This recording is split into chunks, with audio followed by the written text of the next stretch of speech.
Good morning. Good morning, everybody.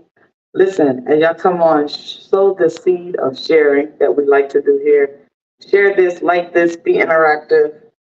Good morning. I'm slightly late this morning because I was in travel, but I dare not release what God has given unto me for Monday morning inspiration. So, everybody, come on, get somebody on with you. Hopefully, everybody's not at work yet, or you can catch this on the playback later and it still encourages you. But good morning and welcome to Morning Inspiration with none other than yours truly, Mrs. Fit for the Kingdom 365. Share this, like this, inbox it to somebody so that others can join us this morning to be inspired through the word of God this morning. Like share this, share this, share this, like this, like this, like this, tag, tag, tag, invite others.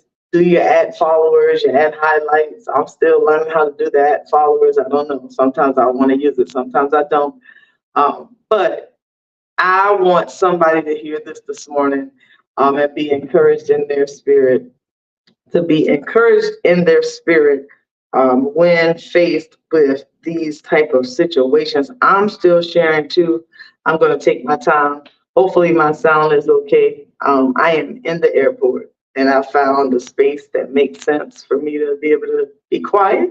So hopefully the sound is okay. Y'all let me know y'all can hear as y'all are getting on. Somebody let me know you can hear something by saying something in the comments. Y'all bear with background and all of the particulars this morning. They might not be to the excellence that I expect, but the content is here. So somebody let me know you can hear me. Welcome to those that are joining and coming on. Thank you to those that will join us. Thank you to those that are sharing. Thank you to those that are liking it. Thank you to those that are interactive with me on this in this space. But I'm truly happy today about this release for morning inspiration this morning. I dare not miss releasing it this morning. So come on in, tell somebody, give me some feedback in the comments. Only because I'm in an unfamiliar place, I want to make sure you can hear. I want to make sure the sound is okay. So those that are on, I see a few people on. Let me know that you can hear me. Let me know that you can hear. That'll be grateful. I'll be ever so grateful to you and forever indebted to you.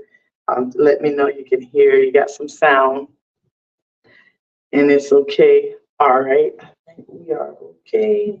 All right. Well, this morning, let me just encourage you because this isn't going to be long, but I do want to inspire us through the Word of God about things that we face in this life.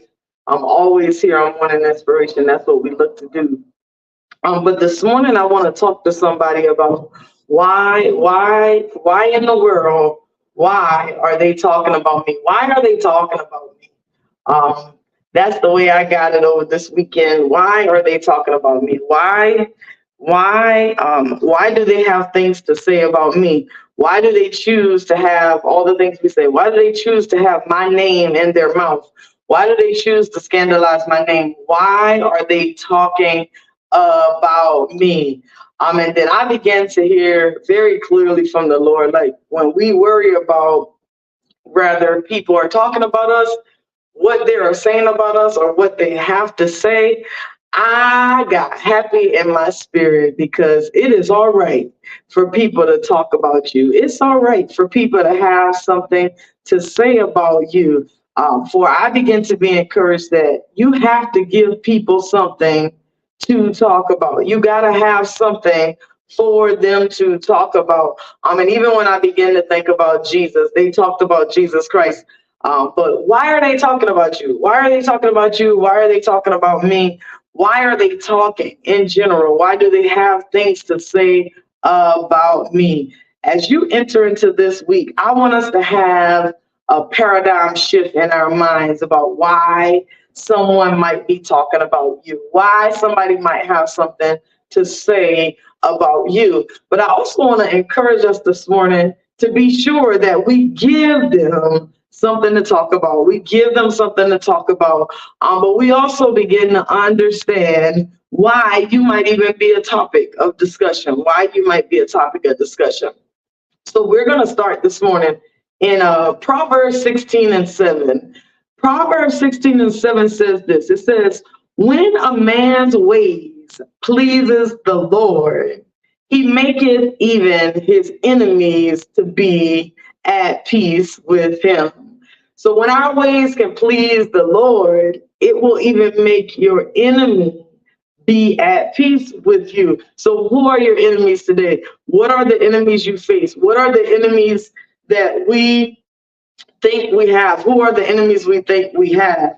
And then it's important that we know what our enemies are or who our enemies are. So I begin to break down that word. I begin to understand that word for what it is, but it's enemy, enemy. If you think about this in a different way, that simply means it's, if you know who your enemy is, some of the biggest enemies that we wrestle with are in me. Say that, say it's in me. The enemy is in me. So when we know our enemy, we realize that the enemy is in me. Some of the biggest enemies we have is exactly what presents itself whenever we begin to hear somebody is talking about us. When somebody begins to talk about us, when we begin to think about what they are saying, the first enemy we fight is the enemy that is in me.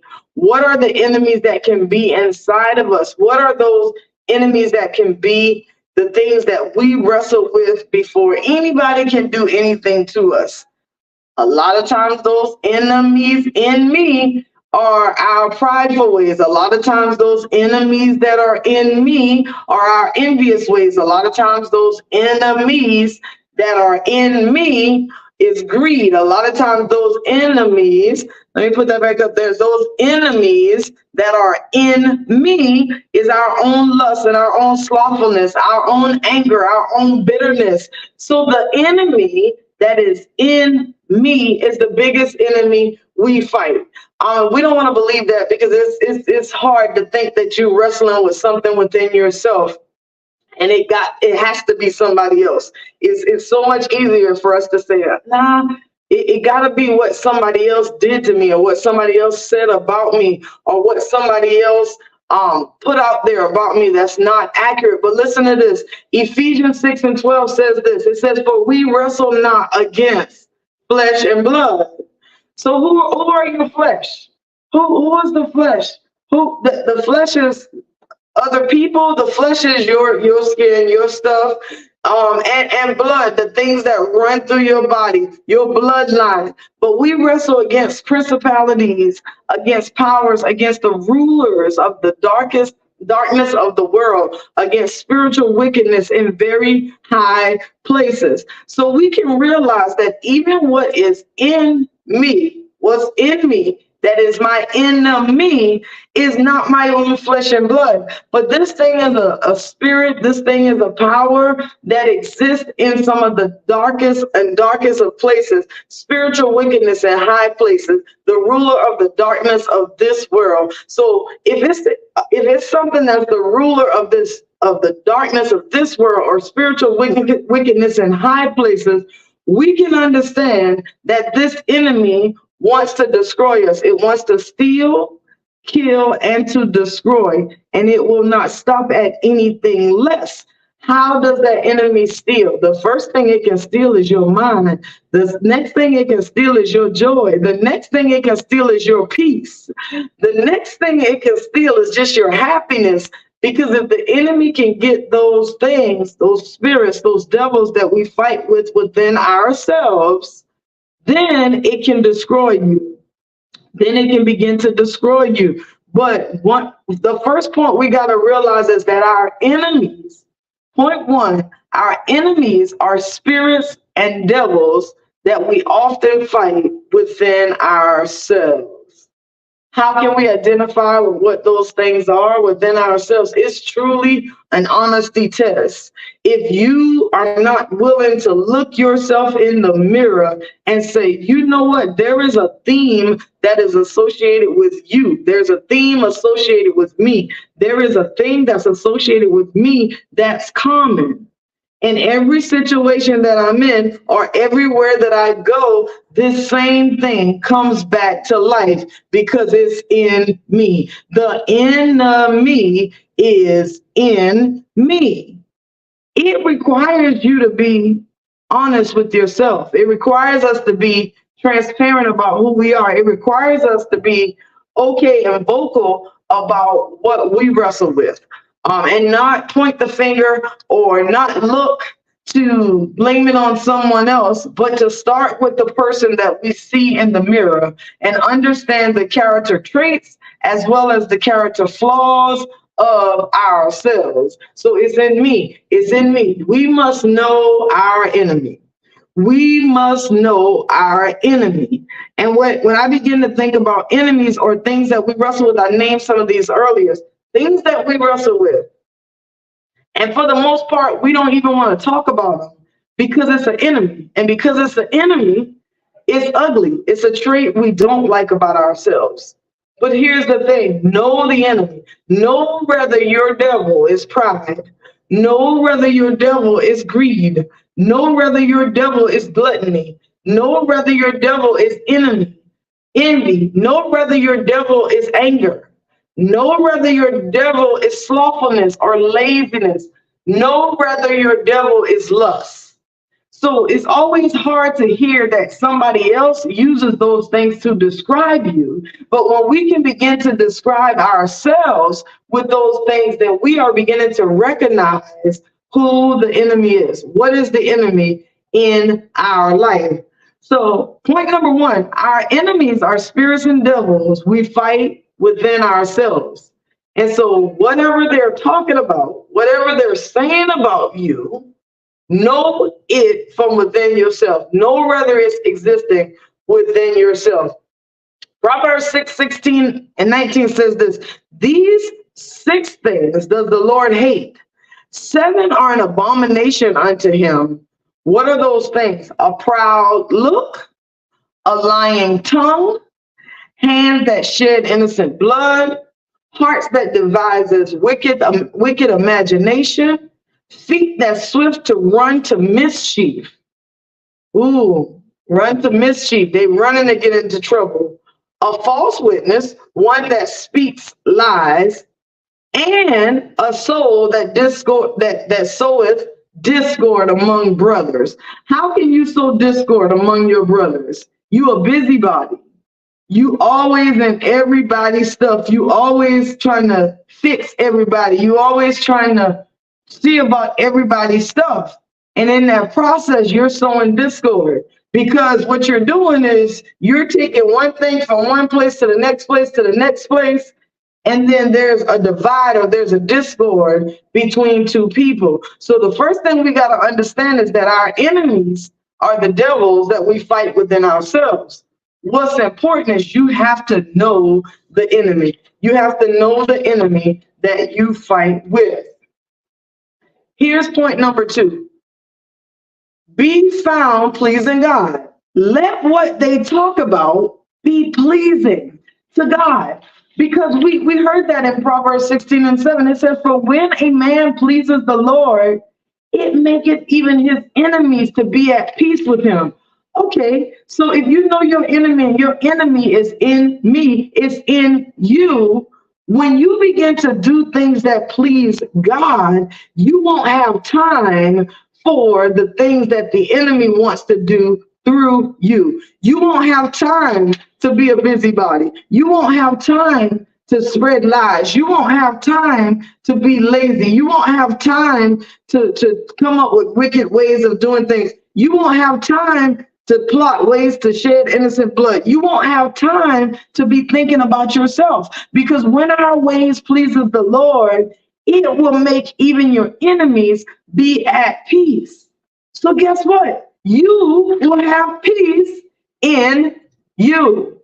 You will have peace in me. You will have peace in me when you know the enemy and you are found pleasing God. So now, when you know the enemy, we got point 1. When you are found pleasing God, we got point 2. The last thing we can do is give them something to talk about. Own what you say. Be something to talk about. As I began to read through my Bible and just get examples, they talked about Jesus Christ. The prophet Isaiah said that Jesus was going to come as a baby. The prophet Micah, he prophesied that Jesus would be born in Bethlehem. The scribes, even those opposed to God, knew that Bethlehem was the prophesied birthplace of the Messiah, of Jesus. And then they began to talk about it. All throughout Matthew, Mark, Luke, and John, you can see multiple examples of where they talked about Jesus. They had a lot to say about Jesus. They talked about how he healed the sick. They talked about how he laid hands on the dead, on the deaf and the blind. They talked about how he raised the dead. They talked about Jesus. But because he was doing the Father's work, he gave them something to talk about. He gave them something good to talk about. So when we can begin to apply this, when we can begin to know what our enemies is, when we can begin to understand that what we do, we should be found pleasing God, when we can begin to understand that, you know what, if people want to talk about me, let me give them something to talk about. Let me give them something to talk about, even if what they want to talk about, if they got to talk about it in a way, even if they wanted to do evil, the things of the Lord has to present themselves. The things of the Lord has to present themselves. I had a recent example of this earlier. In this week, me and my brother were just having a conversation, and my brother was talking about a comment that was made to him, specific to me. And even though the voice that made the comment to him, I don't know what their intent was. I don't know what they intended to say. But the way they said it, to me, still presented what the Lord was doing in my life. So even when man tried to say something negative about you, when you can be sure that what you are doing is pleasing in the eyesight of God, he will still be a light in the darkest of places. So when they wanted to say, well, Kim must be doing X, Y, and Z, it was very evident to me that God was doing A, B, and C in my life. And what he was doing was showing up mighty to put my name on the tongue of a man, to put my name on the tongue of someone that saw what God was doing. So when they can see what God is doing, and you know that your ways are pleasing unto God, you don't need to worry about what the naysayers say, because you just gave them something to talk about, because you are pleasing God. And when you are pleasing God, then everything that he does in your life shines up bright like a light. Everything that you do, you are the salt of the earth. And so if they're not talking about you, that's when you should be concerned. We should be very concerned if there's not something to talk about. For when a man ways pleases God, when a man ways pleases God, it ought to give people something to talk about. When a man ways pleases God, it ought to give people something to talk about. So give them something to talk about. And then be encouraged in this. 1 Peter 3:9 says, do not repay evil with evil or insult with insult. On the contrary, repay evil with blessings. Because to this you were called, so that you may inherit a blessing. So get this right here. When you got naysayers, or when you got people that have something to say about you, do not allow your pride, your enemy, let me get that, your enemy to succumb you. Do not allow the pride, the enemy in you, to succumb you, because it's in you. Know your enemy. And when you know your enemy, instead of giving way to that enemy, be found pleasing God. So what can you do here? So, okay, somebody says something evil to you. I see it all the time, all across social media. I call them keyboard gangsters. And I'm very conscientious and curious. So sometimes you can see the keyboard gangsters, one person say something, then the next person going to say something bad. or they comment in a different way, don't allow your enemy, because the tool of social media it's a breeding ground for pride. Don't allow your enemy, the thing in you. What is pride? Pride is when you simply think about yourself first and you think, they did that to me, I got to get them back. I got to say something back. Don't allow your enemy, the thing in me, the thing in you, to have you be found somewhere not not pleasing God. But instead, First Peter 3:9 says, don't repay evil with evil. So if you thought it was evil, why are you acting evil? Don't repay insult with insult. If you thought they insulted you, why are you insulting them back? Instead, what the Bible tells us is, on the contrary, repay evil with a blessing. Bless somebody. Bless the very thing, the very person that you thought came to do evil or to insult you. Bless them so that you may then inherit a blessing. So be found pleasing God. When you can bless somebody, you pleasing God. When you can be found blessing somebody, you are pleasing God. So know your enemies this morning. Be somewhere found pleasing God. And last but not least, give them something to talk about. Give them something to talk about as they did with Jesus. Be sure that what they talk about is pleasing in the eyesight of God. When we can get this right, when we can get this combination right, oh, what a world we would have. When we can begin to live according to 1 Peter 3:9, when we can begin to love like the word of God says love, when we can begin to extend even grace and mercy to the very person that was used by their enemies, when we can begin to recognize what our enemy in me is, then we can begin to fight up against this thing. We will know what we contend with and what we wrestle with, knowing good and well that it's not our own flesh and blood, it's a spirit that's trying to succumb us. Do not be succumbed by your enemy in me. Do not be succumbed by that today. When we can all not be succumbed by our enemy that's in me, we will always be found pleasing God. And we will always give people something to talk about, something that is about the goodness of Jesus Christ. Something is about the goodness of God. That's what I want us to do for this week. So listen, be inspired this morning. Be inspired this morning to know that you have authority over your enemy. You have authority over what's in me.